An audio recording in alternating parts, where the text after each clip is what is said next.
The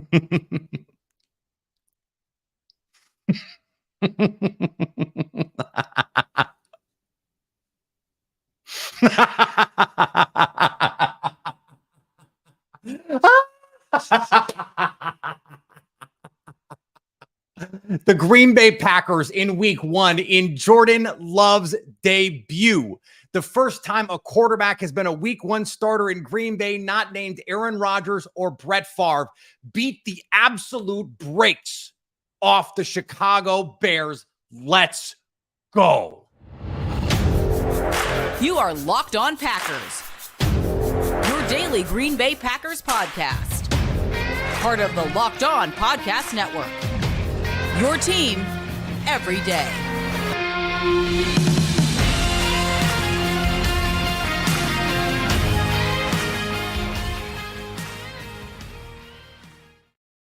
You are Locked On Packers, part of the Locked On Podcast Network, your team every day. I'm Peter Bukowski. I cover the Packers for The Leap, a newsletter I would love for you to subscribe to. Follow me on Twitter, Peter_Bukowski. Follow the podcast on Twitter at Locked On Packers.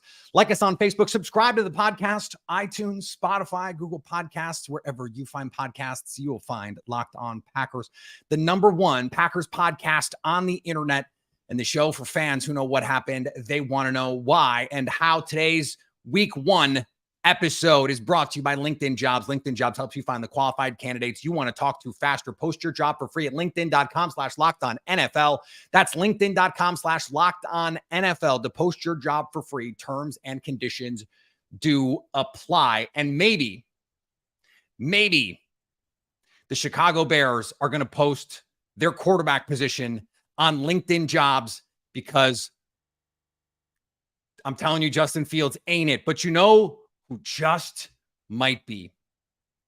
Jordan Love. And there's plenty to dig into and talk about, and we will over the course of the week, about the slow starts and how that they can make some fixes there. Maybe get Aaron Jones the ball. Let's start with that one. But that's exactly what this Packers team did. The second half, they come out. Matt LaFleur says we have to get Aaron Jones the ball. The first 2 plays of the second half drive, 2 carries, 9 yards. It just felt like something. They go with the tush push on 4th down to get that first down, a big 4th down call. And then what do? We talked about this last week.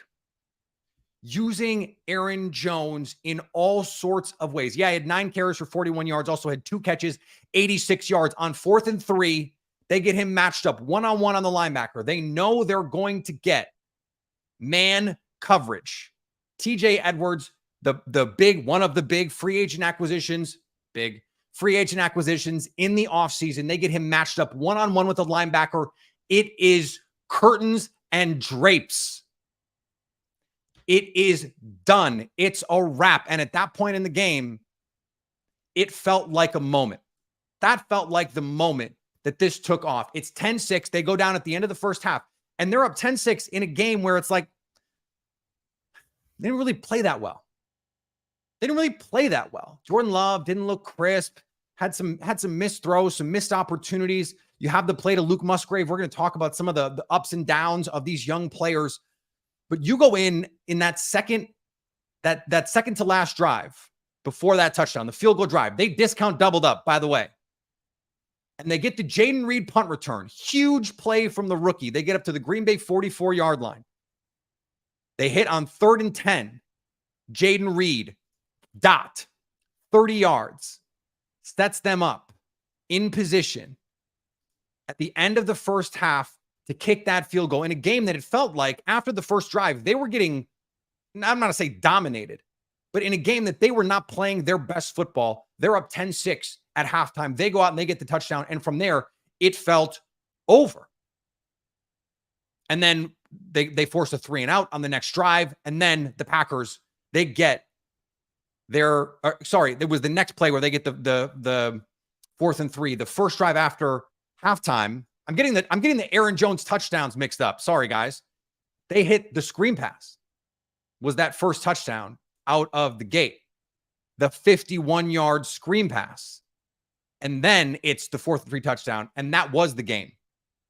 It's 24-6 at that point, and you understand with Justin Fields on the other sideline that the Bears are just not equipped for that. And all of the Bears hype, all of the Bears trash talk for 6 months about how this was going to be different. It was different this time. Same old Jay. Same old Jay. Same old Bears. Same old everything for the Chicago Bears. Same old ownership for the Green Bay Packers. Green Bay spent almost the entire second half with a 3-score lead. They win 38-20 in this one. And here's a moment that I think is going to go potentially unnoticed or unremarked upon. It's 24-6. After the fumble, Devontae Wyatt, who was excellent in this game, they come out and they force this fumble, and it seems like this is the dagger. Wayne Larrivee has got it unsheathed. He's ready to go. Don't be weird. He has got it ready to go. And the Bears defense, basically the only time they got to stop all second half, they force a 3-and-out. And then they go down and they get a touchdown. And it's 24-14. And you could feel, okay, all of a sudden there's some life in the building. The announcers are talking about it during the game. No life in the building. The Packers, as they have so many times over the last 30 years, just completely sucked the life out of Soldier Field. But then the Bears come down. They score. They've got a little bit of juice. And what do the Packers do? They come out 5 plays, 61 yards, including a 3rd-and-8 to, again, who else? Jaden Reed, who was the 3rd down guy on this play. Absolute laser beam on a corner route to Jaden Reed on 3rd down.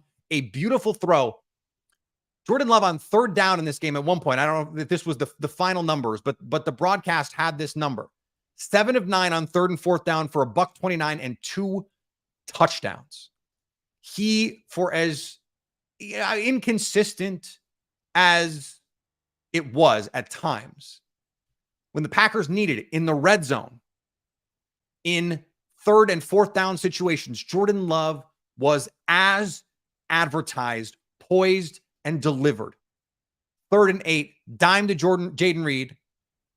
And then, I don't know if he dropped the snap or what happened on the Luke Musgrave play, but they dial up Wiley, Dusty Evely, and I was just going nuts that they finally called this play, and they called this play when they needed the score to get it back to a 3-score game.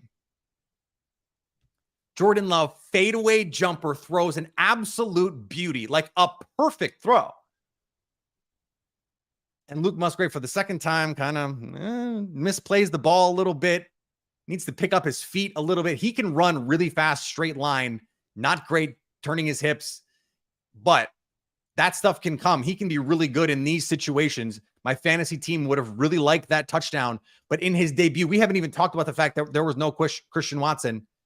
3 catches for 50 yards for Luke Musgrave, 2 catches for 48 for Jaden Reed, both of them on 3rd down, both of them huge moments. Samori Toure had just 2 catches. One of them was a huge 3rd down conversion.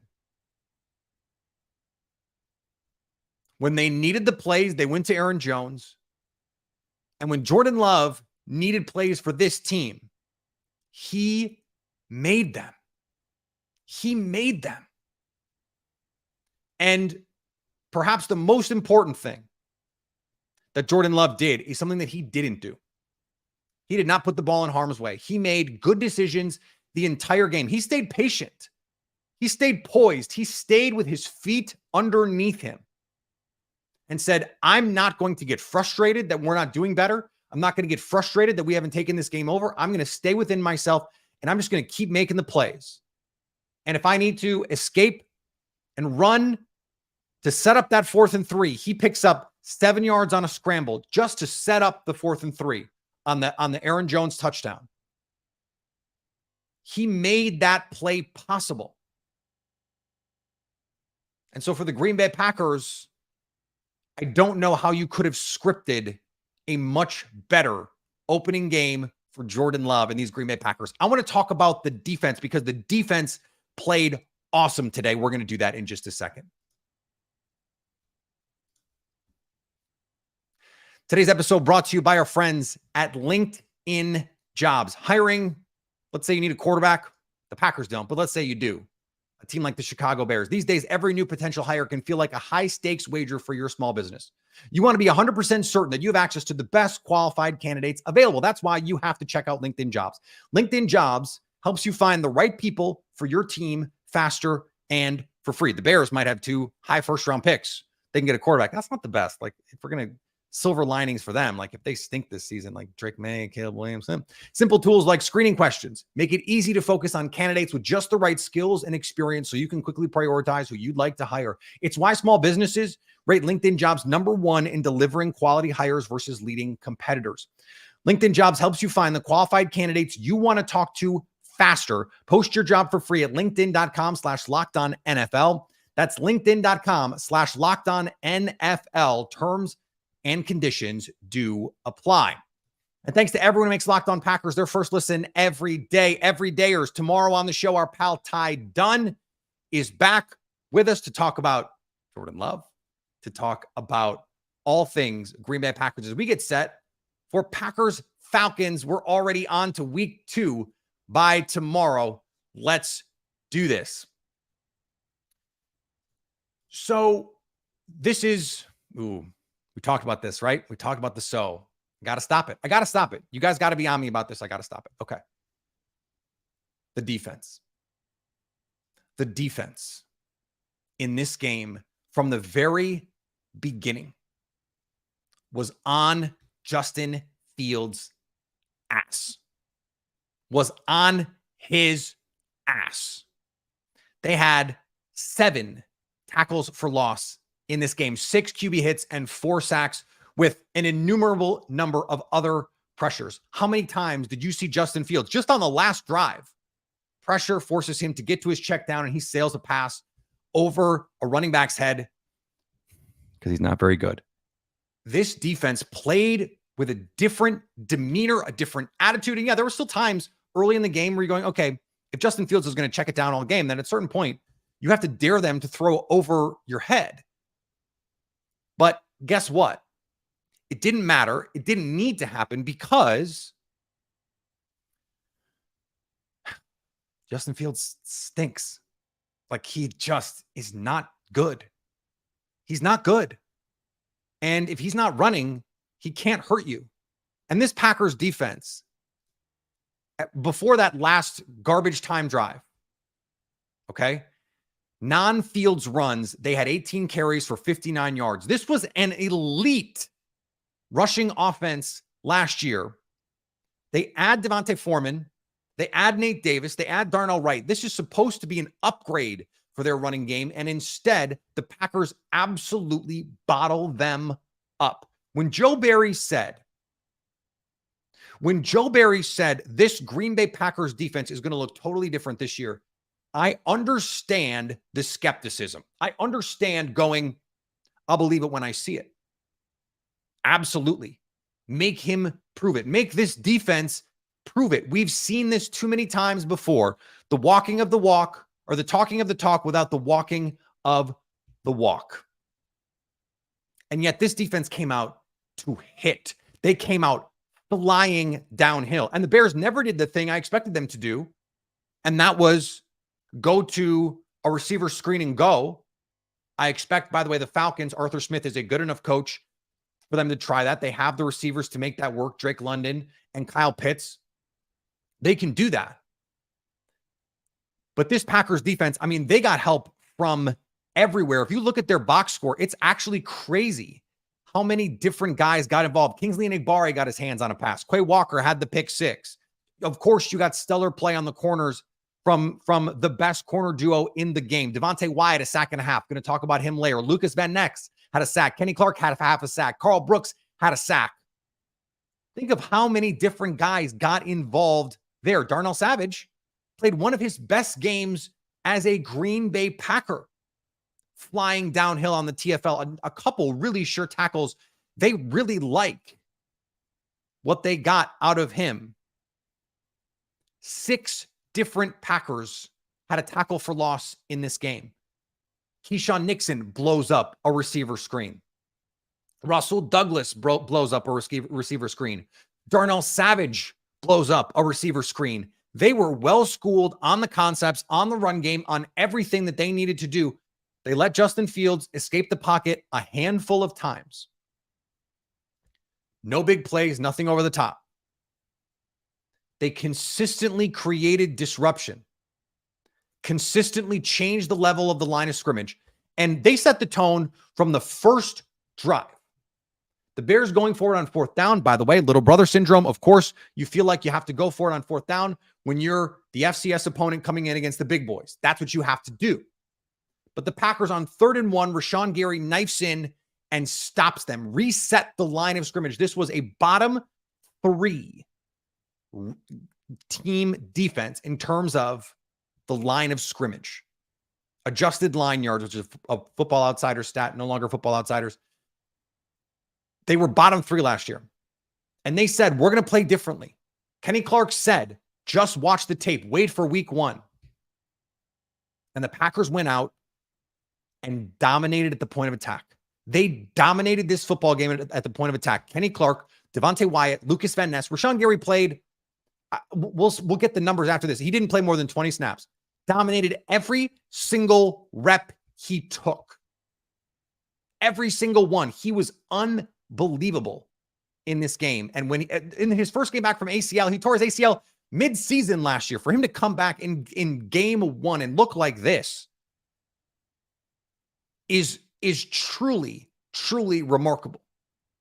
And no, you don't have to worry about, you can't play as much man coverage against this team. By the way, you're not going to be able to play a ton of man coverage next week against the Falcons too. Desmond Ridder can move around and do different things. Arthur Smith creative enough in the run game that he can use that against you if that's the way that you play.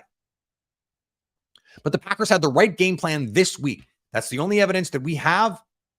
And right now, it's the only evidence that we need to say that this team, this Packers team, yes, they're young. Yes, they're inexperienced. But something we've talked about on this show, every day will remember. Sometimes young teams don't know any better.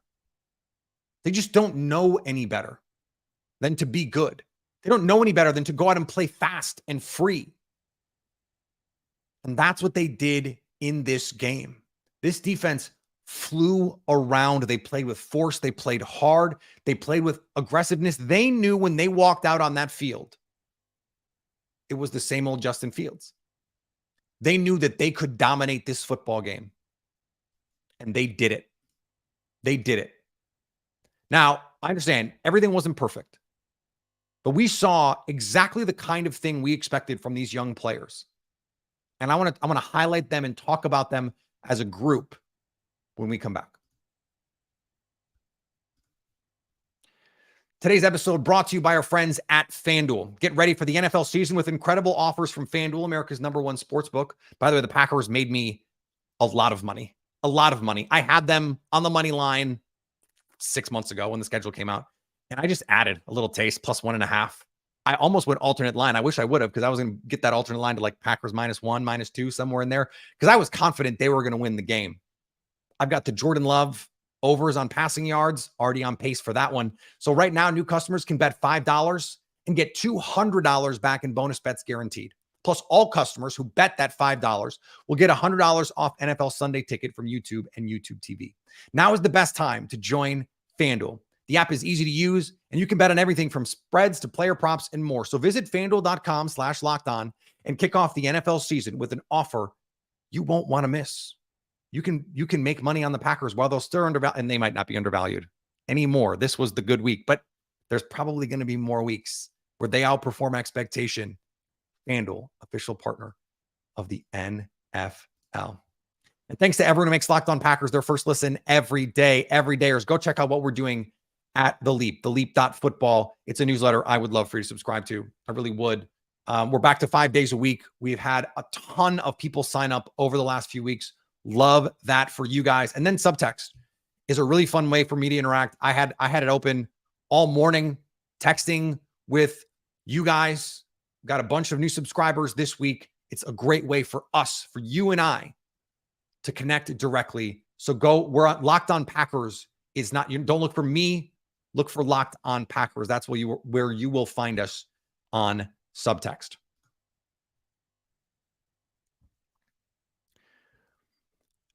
This is, it wasn't perfect, right? It wasn't everything you want to see. It wasn't a perfect game.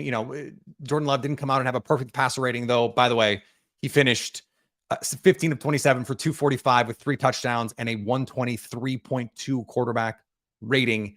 He was, especially in the second half, outstanding. Outstanding.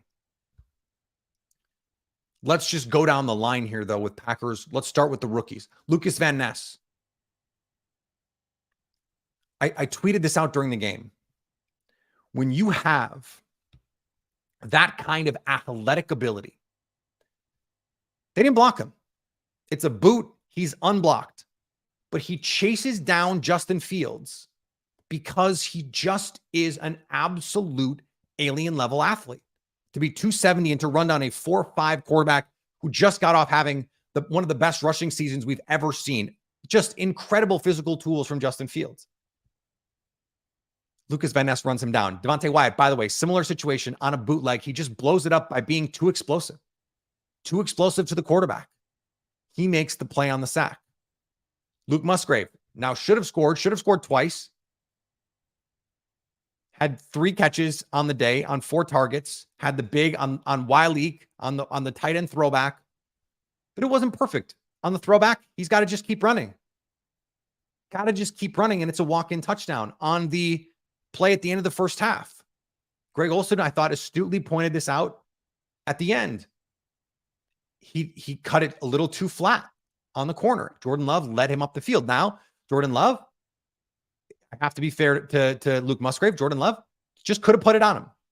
Aaron Rodgers might have just put it on his numbers. Rather than he let great be the enemy of the good there. Tried to make a perfect throw and could have just made a fine throw, put it on the numbers, take your 30 yards and be all good and be in field goal range. But by the way, Anders Carlson, perfect on the day, including a 52 yard, whatever it was, absolute monster kicks. Looked confident, looked great. It was the 52 yarder was the long. And so you're like, okay, well, there's going to be some days where it doesn't look like that. And that's okay. But you see the high level. Jaden Reed only made the 2 catches, had to come out, had 2 catches that he should have made. Both his catches were high leverage moments on 3rd and 8+, but he made them in key spots to keep drives alive. Had 2 more that I thought he should have had, at least 2 more. Now, he did come back in the game. I know there was some concern about that. That's great. You had Romeo Doubs, played limited snaps, only got 4 catches. 2 of them were touchdowns. And another was a 3rd down conversion on 3rd and long, 3rd and 13. So you have these young players. You just need to make 1 or 2 plays. What did we say last year? Everydayers remember last year, we talked about just 1 or 2 plays a game from Romeo Doubs and or Christian Watson. We're going to need more now because you don't have Aaron Rodgers. But now you have more guys to make these plays. It's why going into a game without Christian Watson, I was so confident that this offense was going to be fine. 31 points of offense. Because you just have so many more guys to get involved. Quay Walker in year 2 gets the pick 6. His speed played all day. I mentioned Devontae Wyatt had a sack and a half. He was consistently disruptive in this game. Lucas Van Ness setting the edge on the outside, chasing down Justin Fields. You have Carl Brooks. He comes in and gets a sack. Kingsley Enagbare had a pressure and got his hand on the ball at PBU. TJ Slayton was the guy on the 4th down stop. It's a little bit like Ted Thompson when it's like, oh, look at all these young guys performing. It's like, okay, well, they only have young guys. But if the young guys stink, you're not going to be very good. If you play well, yes, they're going to have to play because the Packers don't have anyone else. That's true.